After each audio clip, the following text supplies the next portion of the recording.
Bismillahirrahmanirrahim. Alhamdulillah rabbil alamin wassalatu wassalamu ala asyrafil anbiya'i wal mursalin wa ala alihi wa ashabihi ajma'in.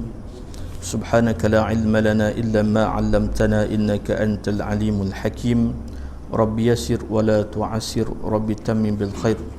Allahumma shalli salatan kamilatan wa sallim salaman tamman ala sayyidina Muhammadin alladhi tanhallu bihil uqad وتنفرج به الكرب وتخطى به الحوائج وتنال به الرغائب وحسن الخواتم ويستسقى الغمام بوجهه الكريم وعلى آله وصحبه في كل لمحة ونفس بعدد كل معلوم لك.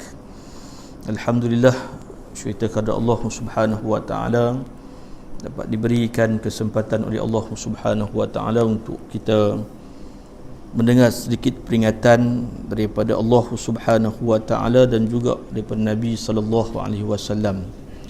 Alhamdulillah, pada pagi yang penuh dengan keberkatan ini dapat sama-sama kita menyambung kembali pengajian siri hadis akhir peristiwa akhir zaman ataupun disebut sebagai tanda-tanda kiamat yang kecil, yang mana kita maklum bahawa hari kiamat dia akan datang dan akan menyusuri dalam kehidupan kita, yang mana kita tidak tahulah di mana ataupun bila dia akan berlaku.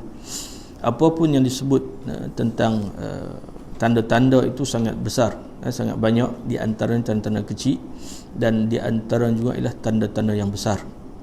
Maka adakah disebut kita akan menghadapinya ataupun tidak? Maka para ulama menyebut, bila menyebut tentang peristiwa akhir zaman ini ataupun hari kiamat ini, maka kematian itu juga merupakan kiamat kepada kita, atau kematian kepada kita, ataupun sebagai hari yang pengakhiran bagi kita. Itu tanda-tanda yang ada pada kita.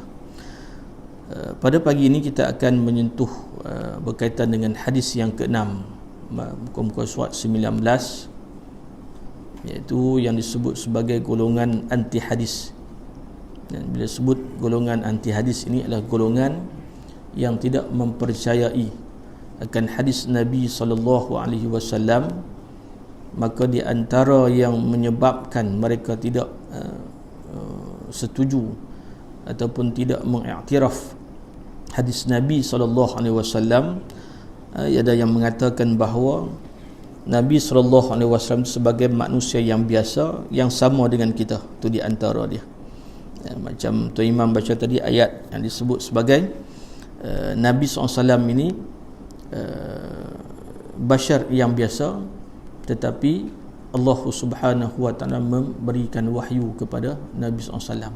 Jadi apapun itu yang kita baca dalam Al-Quran, bahawa nilaian di sisi Nabi itu dan pengiktirafan Nabi SAW itu merupakan insan yang mulia. Tetapi bagi golongan yang tidak mengiktiraf akan Nabi SAW, mereka mengambil jalan hanya sekadar mengatakan Nabi ini insan yang biasa. Sedangkan Allah Subhanahu wa ta'ala memilih Nabi ini ialah sebagai Habibullah, kekasih Allah Subhanahu wa ta'ala, yang mempunyai kelebihan kemuliaan seluruh di kalangan para nabi. Maka Nabi SAW merupakan insan yang paling mulia. Baik, dalam hadis ini diriwayatkan daripada Anil Miqdam bin Ma'di Karib radhiyallahu anhu anna Rasulullah sallallahu alaihi wasallam qala yushiku ar-rajulu muttaki'an ala arikatihi yuhaddathu bi hadithin min hadithi fayaqulu bainana wa bainakum kitabullah azza wa jalla fama wajadna fihi min halal istahlalnahu wa ma wajadnahu fi min haramin harramnahu ala wa inna ma harrama Rasulullah sallallahu alaihi wasallam mislu ma harrama Allah. Riwayat Abu Daud wa Ibnu Majah. Baik, artinya daripada Miqdam bin Ma'di Karib radhiyallahu anhu berkata bahawasanya Rasulullah sallallahu alaihi wasallam bersabda, hampir tiba suatu zaman di mana seorang laki-laki yang sedang duduk bersandar di atas kursi kemegahannya, lalu disampaikan orang kepadanya sebuah hadis dari hadisku, maka ia berkata, pegangan kami dan kamu hanyalah kitabullah, Al-Quran sahaja. Apa yang dihalalkan oleh Al-Quran kami halalkan, dan apa yang diharamkan oleh Al-Quran kami haramkan. Kemudian Nabi SAW melanjutkan sabdanya, padahal apa yang diharamkan oleh Rasulullah SAW sama hukumnya dengan apa yang diharamkan Allah Subhanahu wa taala. Baik. Jadi nak bagi tahu kepada kita, dalam hadis ini disebut kata pegangan seseorang itu yang disebut dalam hadis ini hanyalah Al-Quran sahaja. Sedangkan kalau kita baca Al-Quranul Karim, Allah Subhanahu wa taala menyebut, wa ma atakumur rasulu fakhuzuhu wa ma nahakum anhu fantahu. Apa-apa yang dibawa oleh Nabi SAW ni, wa ma atakumur rasulu fakhuzuhu, apa-apa yang dibawa oleh Nabi ni kena ambil. Wa ma nahakum anhu fantahu, maka apa yang tegah oleh Nabi ini jelas kita tinggalkan. Maka disebut dalam hadis ini, inilah yang kata realiti dalam kehidupan kita, ataupun disebut sebagai kehidupan yang akan menghampiri kepada peristiwa-peristiwa yang disebut oleh Nabi SAW pada 1400 tahun yang dulu. Jadi golongan-golongan ini muncul akibat dari apa? Akibat daripada pertembungan, perselisihan ataupun pertembungan yang di antaranya tersebut terdapatnya hawa nafsu yang meletakkan bahawa apa yang ada pada dirinya itu satu kelebihan, kemuliaan. Dan maksudnya ada seseorang itu dia mengambil jalan bahawa dia memahami selok-belok berkaitan dengan kehidupan, maka meninggalkan apa yang dibawa oleh Nabi SAW. Kalau kita melihat dari segi sejarah musuh-musuh Islam ini, begitu panjanglah. Bukan sekadar dalam kehidupan hari ini yang kita terima, tetapi serangan musuh-musuh Islam ni dia berlaku selepas wafatnya Nabi SAW. Maksud zaman Nabi itu dah ada golongan-golongan munafik. Selepas wafatnya Nabi SAW, maka timbullah golongan-golongan yang enggan mengeluarkan zakat. Di zaman Sayyidina Abu Bakar As-Siddiq. Selepas itu juga dibawa lagi percampuran di antara ideologi-ideologi yang berbentuk kepada kefahaman yang disebut sebagai kefahaman bangsa. Kefahaman yang disebut sebagai kefahaman yang ada pada bangsa Rom, yang ada pada bangsa Yahudi, maka percampuran itu. Sebab itulah di dalam perkara-perkara yang berkaitan dengan dengan hal ini, hal yang disebut sebagai anti hadis ini, maka mereka mengambil jalan bahawa bila Nabi SAW itu meninggal, maka yang kekal itu dia Al-Quran. Maka mereka mengambil Al-Quran lah sebagai panduan mereka. Sebab dia kata apa? Walaupun Al-Quran itu kekal, tetapi Muhammad itu meninggal, maka bila meninggal Nabi Muhammad, maka yang kekal itu Al-Quran. Jadi sebab itulah golongan-golongan ini dia tak jemu dalam urusan nak memecah belahkan umat Islam. Dan kita tahu bahawa dalam Al-Quran itu sendiri Allah Subhanahu wa taala menyebut yang mana Allah Subhanahu wa taala menjaga Al-Quran itu. Wa man inna nahnu nazzalna zikra wa iddan lahu lahafizun. Kalau Al-Quran ini tidak ada golongan-golongan yang boleh menyeleweng, tetapi disebut kata bila menyebut tentang hadis Nabi SAW ini, maka mereka mempertikaikan tentang ucapan-ucapan yang dibawa. Itu golongan yang menyesatkan ataupun yang sering daripada hadis ataupun tidak menerima hadis Nabi SAW. Kalau kita juga melihat dalam pengkisahan yang kalau menyebabkan di antara golongan yang tidak mahu menerima hadis Nabi SAW ni ialah golongan yang disebut sebagai al-mustasyrikin. Mustasyrikin ni golongan orientalis. kan, golongan-golongan yang disebut orang-orang yang apa, golongan barat, dia mengaji berkaitan dengan hal ehwal hukum-hukum Islam itu sendiri. Dan di tempat kita ni kita tak jumpa dah. Kalau kita pergi ke negara-negara barat, kalau kata Al-Quran ni, dia boleh bagi tahu kepada kita, dia boleh cerita tentang kita, tetapi dia tidak ada, dia tidak Islam. Ada. Maksud dia boleh cerita ni alim berbanding dengan kita, seolah-olah dialah Islam yang terdahulu. Dia cerita seolah-olah kita apa? Kita menerima dia dengan apa fakta-fakta yang ada pada dia. Dan sebab itulah banyak orang yang terpengaruh dengan yang disebut sebagai orientalis ini. Orientalis ini disebut sebagai al-mustashriqin ataupun al-mustashriqud dalam bahasa Arab tu. Dan orang yang bangsanya bangsa barat, tetapi mengkaji hal ehwal yang berkaitan dengan agama Islam. Dan macam kita lah, kita Islam, ada tak sempat kita nak mengaji tentang Yahudi? Kita tak sempat. Kita nak mengaji tak berkaitan dengan Hindu dan seumpamanya. Dan tetapi golongan ini dia dah ada point dia. Sebab apa? Dia meletakkan bahawa bila dia mengaji, dia belajar berkaitan dengan hal ehwal yang berkaitan Islam ini, maka dia dilihat sebagai orang Islam. Maka di situlah ada pertembungan hawa nafsu yang tak selari dengan kehidupan dia, maka dia akan mengedepikan hal-hal yang berkaitan dengan Islam yang dibawa oleh Nabi SAW. Maka cerita ni berlaku juga kepada Nabi Musa alaihissalam, yang kita sebut di dalam kitab Mukashafatul Qulub, disebut dalam satu kisah yang berlaku seumpama siapa? Seumpama Nabi Isa alaihissalam ketika mana didatangi syaitan ataupun iblis menyebut la ilaha illallah. Kat situ dia kata, wahai Nabi Isa alaihissalam, ucaplah, dia kata kalimah apa? Kalimah la ilaha illallah, tidak ada Tuhan melainkan Allah. Kan?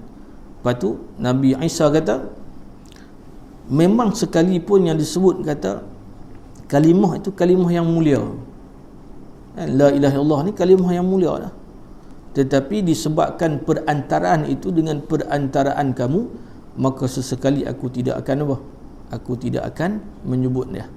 Jadi seumpamanya macam ni lah.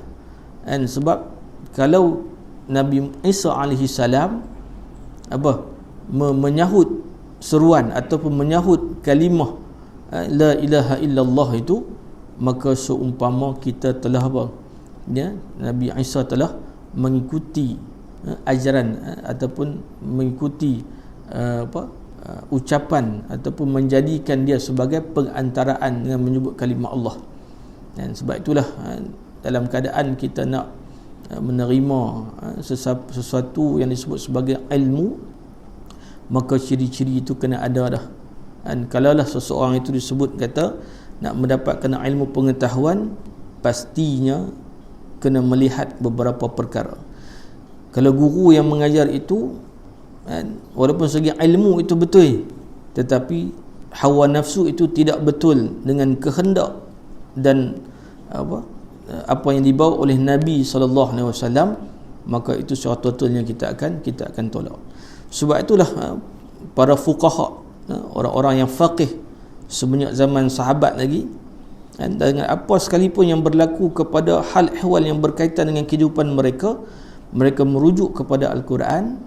Dan bila merujuk kepada Al-Quran, ada ayat yang tidak difahami umpamanya, maka mereka akan kembali merujuk kepada hadis Nabi SAW bagi menafsirkan Al-Quran tersebut. Dan jika kita bayangkanlah tanpa hadis yang ada pada hari ini, dan agak-agak kita macam mana kita nak menyelesaikan urusan tajhiz ataupun jenazah, pastinya kita tak tahu. Sebab tu golongan-golongan ni mereka mengambil jalan hawa nafsu semata-mata untuk meletakkan bahawa mereka itulah golongan yang hebat dan sebagainya. Sebab tu disebut kata Nabi kata hampir tiba satu zaman di mana seorang laki-laki yang sedang duduk bersandar di atas kursi kemegahannya. Nak bagi tahu kata mereka ni ada kehebatan, ada kuasa, lalu disampaikan orang kepadanya sebuah hadis, dari hadisku maka ia berkata, pegangan kamu dan kamu hanyalah kitabullah sahaja. Dia ambil total Al-Quran. Al-Quran itu kalau kita nak baca, boleh baca, tetapi dari segi apa? Kita nak menterjemahkan, kita nak ambil makna-makna yang tertentu, maka pastinya dengan ilmu yang sedikit ini kita tidak akan mampu. Sebab apa? Dalam Al-Quran itu ada ilmul badi', dia ada ilmul balaghah, dia ada apa? Dia ada nasakh wa mansukh, dia ada apa? Ayat-ayat ahkam. Jadi banyak dalam tu. Kalau kita nak terjemah secara apa? Secara katalah kita pandai segi bahasa Arab, tetapi terjemahan itu tidaklah menyokong, yang disebut menyokong akal fikiran kita. Itu yang kita takut hari ini. Banyak golongan-golongan yang semata-mata percaya kepada Al-Quran. Golongan yang semata-mata bukan kata percaya pada Al-Quran, tetapi tidak mempercayai kepada hadis Nabi SAW. Sedangkan sumber dua yang disebut sebagai masdar Islam itu ada dua. Yang terbesar lah, yang paling sempurna, iaitu Al-Quran dan hadis Nabi SAW. Sebab tu banyak hari ini golongan-golongan yang disebut sebagai golongan ini muncul di mana? Yang kita tahu bahawa munculnya di mana? Di Indonesia di antara dia. Dan golongan inilah yang disebut sebagai juga yang sempat baca, golongan-golongan yang diambil daripada bermulanya pada tahun 1850 Masihi, kan, yang terdahulu lah. Kalau ikut yang disebut kata golongan anti hadis ini bermula daripada golongan tabi'in, kan, mereka meletakkan bahawa hal-hal yang berkaitan bila wafatnya Nabi SAW, maka para ulama tabi'in ini mengambil jalan menghuraikan balik dengan hadis Nabi ini. Maka mereka menyebut kata mereka ataupun tabi'in ini tidak mengambil jalan Al-Quran. Jadi maksud dia itulah di antara yang disebut sebagai bermulanya zaman timbulnya golongan anti hadis ni. Kalau kita sebut tentang bermula pada tahun 1850 Masihi ini, kan, daripada golongan-golongan di mana? Di golongan yang disebut sebagai berpusat di mana? Di Hungary, kan. Maksudnya golongan-golongan ni bukan golongan yang disebut kata Arab itu sendiri. Mereka ni berpunca daripada golongan yang disebut sebagai berasal daripada golongan Yahudi. Dan kalau Al-Quran itu cerita kata Yahudi ni yang disebut oleh Allah Subhanahu wa taala, walan tarda 'ankal yahud walan nasara hatta tattabi'a millatahum. Ini jelas dalam Al-Quran. Maka dua golongan ni dia takkan redha pada kita. Sebab tu Al-Quran cerita pada kita bila sebut kata lan ini apa dah? Huruf yang menafikan, meletakkan bahawa tidak sesekali ni mereka ni golongan ini akan menerima ajaran Islam itu sendiri, dan tidak akan mengiktiraf ajaran Islam itu sendiri. Bahkan kalau boleh, bila ada prinsip-prinsip yang berkaitan dengan Al-Quran dan sunnah Nabi, maka mereka kalau boleh mereka akan kata kita pecahkan mereka menjadi dua golongan ataupun dua kelompok. Sebab tu dah hari ini disebut kata Islam sebagai jalan hidup kehidupan kita, tetapi Islam itu bagi mereka dia kena pisahkan di antara kehidupan dengan agama. Sebab tu hari ni orang tak nak disebut kata, kita sebut kata sekular dah. Islam ni dengan agama, Islam dengan penghayatan hidup tak duduk sekali. Ada sebut kata kalau duduk sekali, setiap elemen-elemen yang dia bawa tu dia akan bawa agama dia. Tu korang nampak macam tu. Sedangkan Islam ni apa dia? Orang putih kata apa? Way of life, jalan kehidupan, bentuk kehidupan yang sebenar. Cuba kita tengok dari segi apa? Kehidupan kita yang mula-mula lagi, kita bangun pada waktu subuh tu kita menyebut kalimah apa? Kalimah Allah, ingat pada Allah Ta'ala. And maksudnya apa? Bangun di waktu pagi menyebut kalimah Allah, nak tidur malam nanti pun menyebut kalimah Allah. Itu hubungan keterikatan kita dengan Allah Ta'ala ni, itu satu kehidupan. Tapi golongan ni dia memisahkan, dia kata bila penghayatan agama ni kena ambil, kalau kata solat 5 waktu ni, yang ni sebahagian daripada ajaran agama. Sebab tu dalam agama lah daripada Islam ni, dia ambil apa? Dia ambil pagi, tengah hari, malam. Waktu bila yang dia nak. Tapi Islam ni dia mengambil jalan apa? Keseluruhan, kesyumulan yang ada pada Nabi. Okey, bila sebut kata kesyumulan yang ada pada Islam itu yang dibawa oleh Nabi, yang oleh Allah Subhanahu wa taala, Allah menyebut inna ad-dina 'indallahil Islam. Kita baca qulillahumma malikal mulki tu'til mulka man tasha wa tanzi'ul mulka man tasha. Kita baca sesungguhnya agama yang Allah Subhanahu wa taala iktiraf ialah Islam. Jadi di situlah tunjuk kepada kita bahawa kesyumulan Islam dibawa dipraktik macam mana? Dibawa oleh Nabi SAW untuk nak menyokong apa yang dibawa oleh Al-Quran. Dan kalau kita tengok banyak zaman-zaman yang terdahulu, khususnya di dalam kitab disebut sebagai firqah-firqah yang terbentuk, semua ni bukan matlamat kerana Allah Subhanahu wa taala, tetapi matlamat tu semata-mata hawa nafsu saja. Tak ada hawa nafsu saja. Sebab tu kita takut bila mana golongan-golongan agama itu ada hawa nafsu, ada title, ada kedudukan, maka kita minta simpang daripada Allah Subhanahu wa taala agar tak terbawa dah kan hawa-hawa nafsu yang buruk itu yang boleh menghancurkan pegangan kita sendiri. Baik. Kalau kita tengok di Malaysia tu sendiri, negara kita lah, dan kalau golongan-golongan yang disebut kata golongan yang tidak memahami ni banyak lah, dan di antara dia golongan yang baru meninggal 5 tahun lepas kalau silap. Dan kalau sebut kata golongan anti hadis ni, dan kalau saya sebutkan nama ni, dan apa dia, dulu dia disebut sebagai Jamaah Al-Quran Malaysia zaman dulu lah.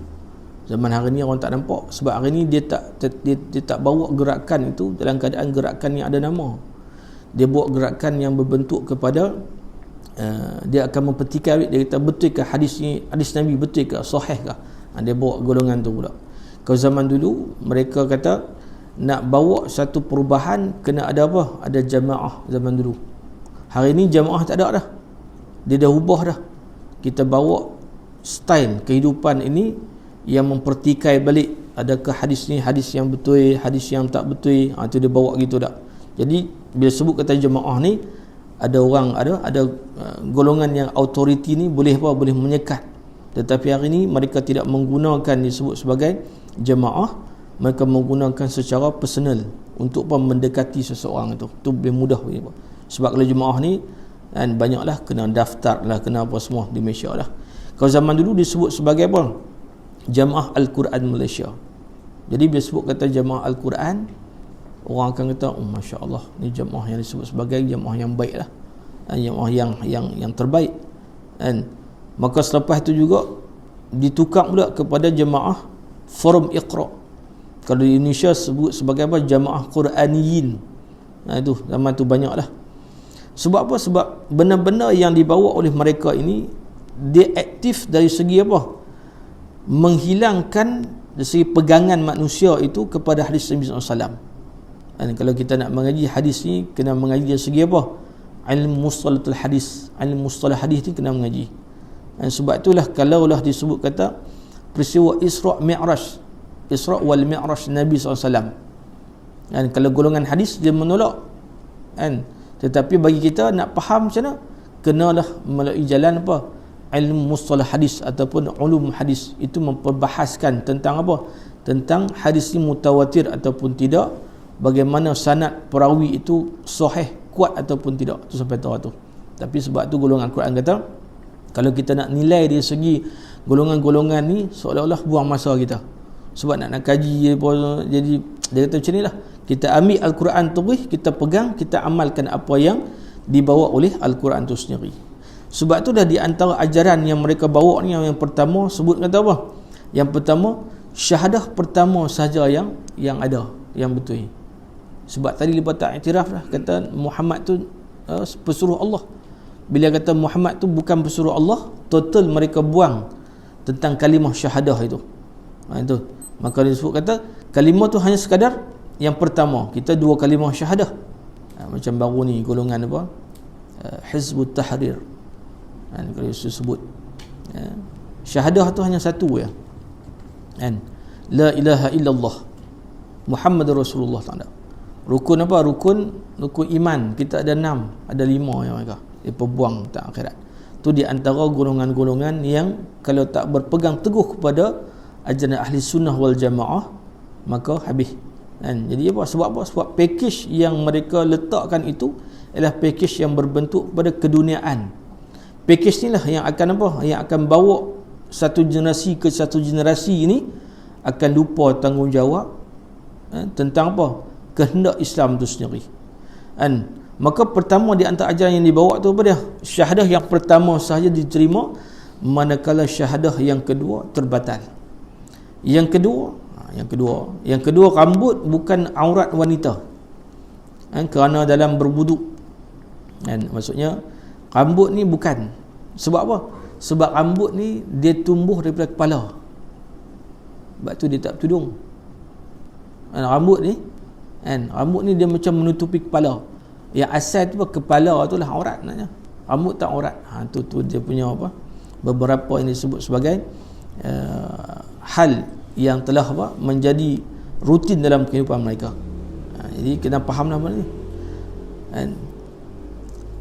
Yang ketiga, penafsiran Al-Quran dengan Al-Quran dan akal sahaja. Ni golongan ni. Dia tafsir Al-Quran dengan Al-Quran, kita tafsir Al-Quran dengan hadis, dengan kalam-kalam dengan kalam ulama, perantaraan ulama. Sebab apa? Sebab akal ni dia tak boleh mentafsirkan Al-Quran secara total, dia tak boleh. Sebab tu golongan kita ni macam kita. Ada golongan Mu'tazilah, dia mengambil jalan apa?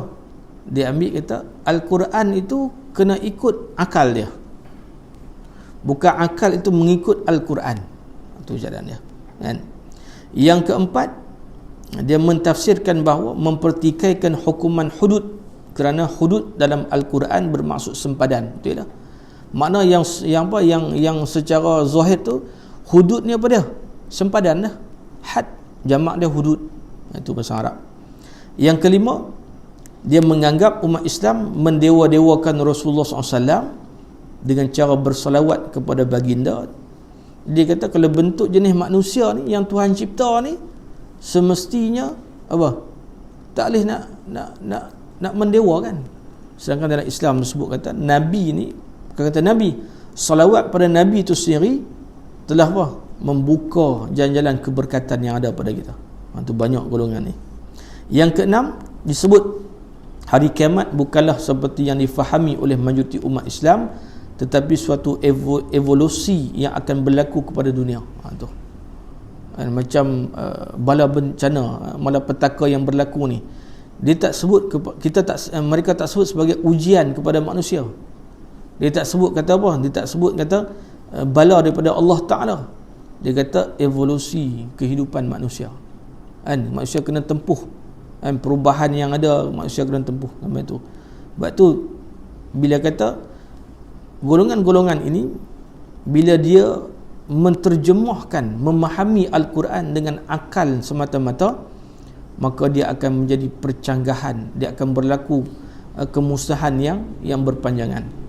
Dan ada sebut dulu, kalau buka dalam YouTube tu ada seorang profesor ni di Indonesia, dia menterjemah kata, bila kata malakat aymanukum, malakat ni mempunyai apa? Aiman ni hamba-hamba lah, dia kata. Maka hamba-hamba ni boleh dijadikan isteri, dia kata. Sedangkan nasah wa mansuh tu dah ada dah, kan?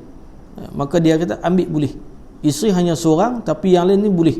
Tu kata hawa nafsu yang ada, yang bertapak dalam diri dia ni, maka dia menterjemahkan Al-Quran itu dengan kehendak diri dia. Itu yang kita takut tu. Kehendak kita banyak. Disebabkan apa? Disebabkan hawa nafsu kita ni banyak. Jadi kita nak satu benda ni, mesti cek balik, adakah kita nak itu berdasarkan pada hawa nafsu kita ataupun kerana Allah Subhanahu Wa Ta'ala. Itu.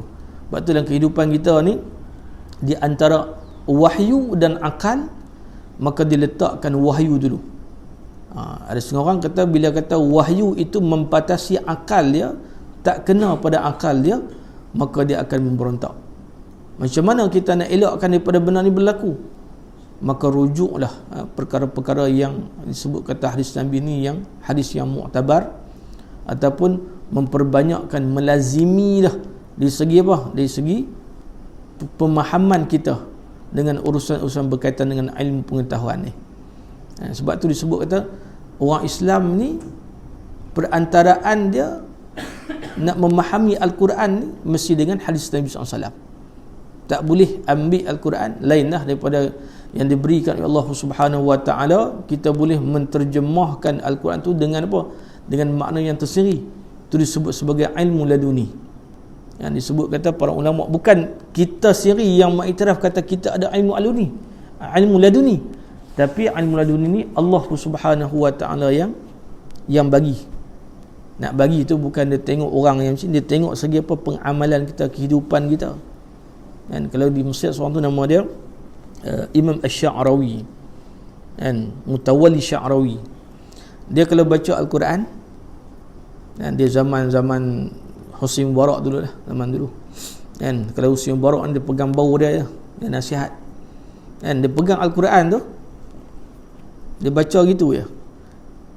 Dia baca Al-Quran, dia terjemah tu pula dengan apa? Dengan merangkumi makna apa? Qiyas dia, makna apa? Makna ilmu balaghah dia baca. Sebab apa? Sebab dia baca tu dalam keadaan ilmu yang Allah Subhanahu Wa Taala bagikan pada dia, ilmu laduni daripada Allah Taala. Kalau kita ni nak kata kita ni ada ilmu laduni, sesat kita. Sebab apa? Nak memahami bahasa Arab tu sekalipun letih, kan? Nak memahami nahu dia, ilmu bayan, badi', semua tu banyak, semua tu ada dalam tu, kan? Sebab tu sebut Al-Quran menyebut Al-Quran ni bukan syair. Wa ma 'allamnahu syi'ra ma yanbaghi lah in huwa illa zikrun wa Qur'anun mubin. Kalau kita baca surah Yasin tu, kan? Al-Quran ni bukan syair, tetapi dia zikrul hakim, dia peringatan yang paling mulia. Itu. Dan nak habaq kata, nak bagi tahu kata, kalau kita boleh memahami makna Al-Quran sekalipun, kena refer balik kepada apa? Kepada terjemahan ataupun makna-makna yang dibawa oleh Nabi SAW. Dan sebab itulah disebut kata, kalau kita membaca Al-Quran itu, ada pada kita itu makna yang zahir pada kita. Memanglah Al-Quran tu baca zahir tu makna yang macam ni, tapi bagi akal kita ni, kita jangan kita tidak boleh meletakkan zahir itu semata-mata. Kita kena mengambil jalan takwil. Ada golongan yang kata takwil ni tak boleh. Kalau Al-Quran tu yang tu betul. Al-Quran itu ditulis tu yang tu betul. Tetapi makna pemahaman kita itu jangan betul semata-mata. Sebab apa? Tanpa ilmu yang ada pada kita, kita boleh menterjemah, memahami dia lain daripada Al-Quran. Ayat-ayat yang terdahulu lah, kalau golongan yang disebut khilaf banyak yang disebut apa? Yadullah fawqa aydihim. Ni biasalah. Ayat-ayat yang sebut ayat-ayat yang ada nilai jisim ni, kan?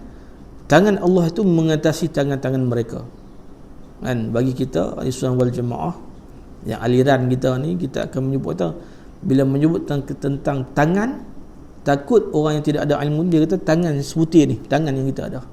Tetapi kita nak lari daripada sebagai apa? Sebagai kekuasaan Allah Subhanahu Wa Taala. Sebab tu dalam Al-Quran ni dia ada yang sebut sebiji, tapi kena faham juga sebiji itu bukanlah makna yang sama dengan makhluk Allah Subhanahu Wa Taala. Tu kan, tu yang kita takut hari ni, kan? Tanpa ilmu pengetahuan, dan dia kata hadis ni tak mau, sebab hadis ni label dia seperti apa? Nabi macam kita, manusia biasa. Sedangkan Nabi kata aku ni manusia macam kamu, tapi aku diberikan wahyu. Maksudnya tinggi dah. Kita manusia macam manusia, tapi kita tidak ada wahyu. Kita hanya ada ilham saja daripada Allah SWT. Ilham kita tu pun betul tak betul, kan? Ada kata ilham kita ni betul tak? Kalau jalan kerja kita, amal ibadat kita betul, bila ilham itu datang pada kita, insya-Allah akan betul lah. Kan? Ni apa? Buat amal ibadat pun tak, tetap ilham tu datang pula rasa-rasa akal kita betul. Sebab tu Islam disebut sebagai apa? Nak datang tu juga ada cara dia juga. Kenapa? Kena istiqarah dalam hidup kita. Buat solat istiqarah. Kan? Ni tak, bila kata ilham semalam, ada satu benda datang pada kita. Terus kata semalam ni saya mendapat pengiktirafan daripada Allah Ta'ala. Sedangkan tidur pun tak ikut sunnah Nabi, baca apa pun tak, tetap pergi. Tu yang kita takut pada hari ini. Sebab apa? Mereka mendakwa bahawa mereka itulah golongan yang diberikan oleh Allah Subhanahu Wa Ta'ala dalam keadaan yang kita tak tahu selok-belok kehidupan mereka. Jadi itulah.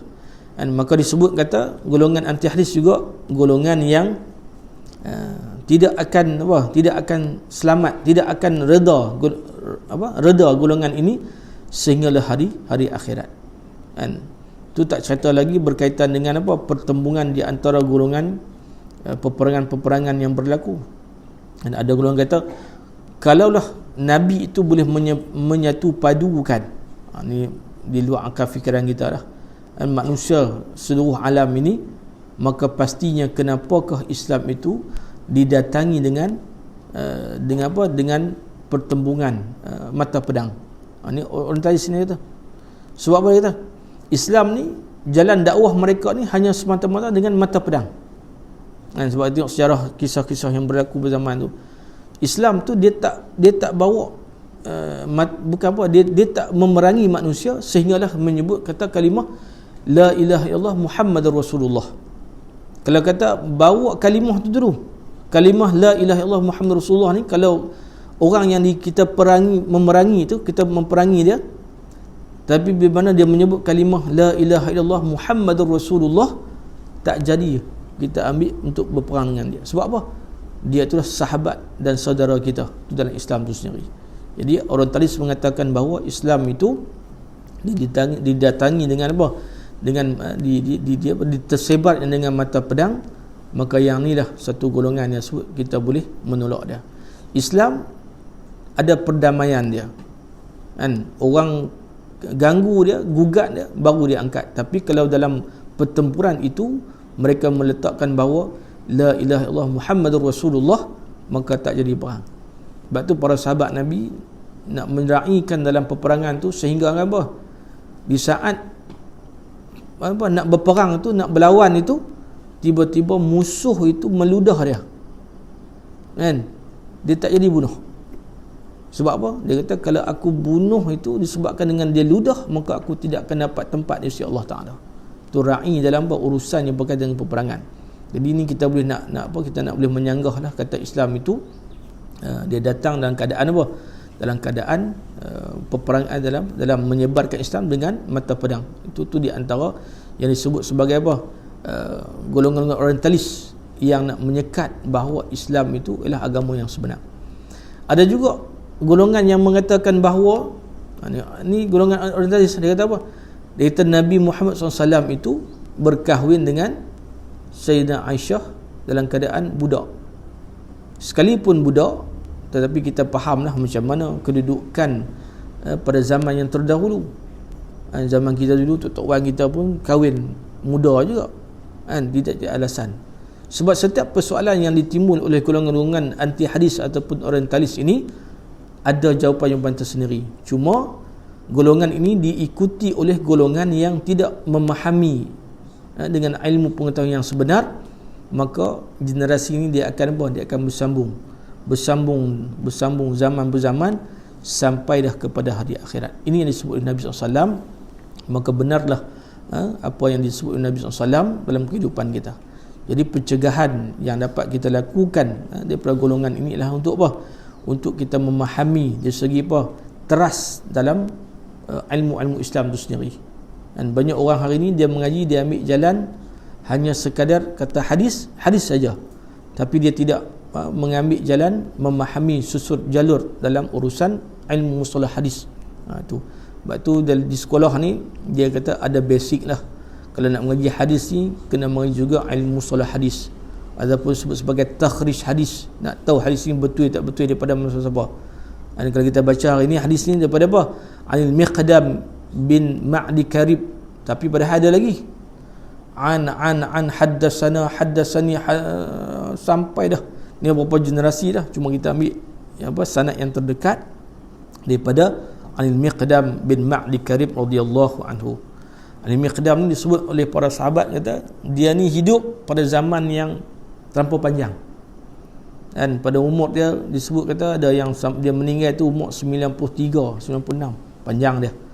Dan sehingga kan mereka kata dia ni hidup zaman yang pendek tak, dia hidup pada zaman yang begitu panjang. Maksudnya para sahabat semua dah meninggal apa semua, dia masih lagi umur dia masa tu 90 apa, disebut kata 96. Ni banyak khilaf di antara itu 91. Kita kata 90 ni lama lah, panjang lah kan. Jadi itulah di antara yang disebut sebagai golongan anti hadis.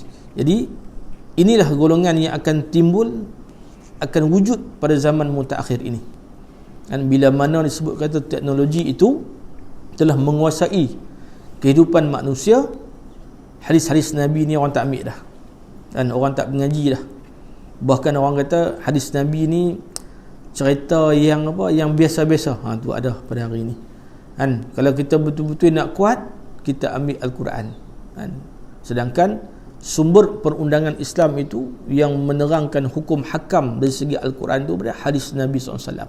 Jadi golongan ni kalau kita jumpa, maka kalau boleh kita kalau ada ilmu, kita bagi dah penerangan, debat dah dengan mereka. Dan kalau kita tak ada ilmu, jangan kita terpengaruh. Sebab apa? Golongan ini timbul berdasarkan kepada hawa nafsu yang ada.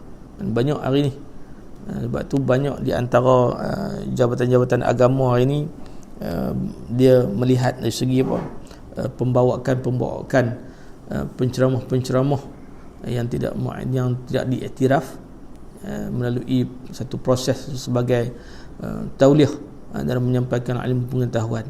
Tujuannya yang ni lah.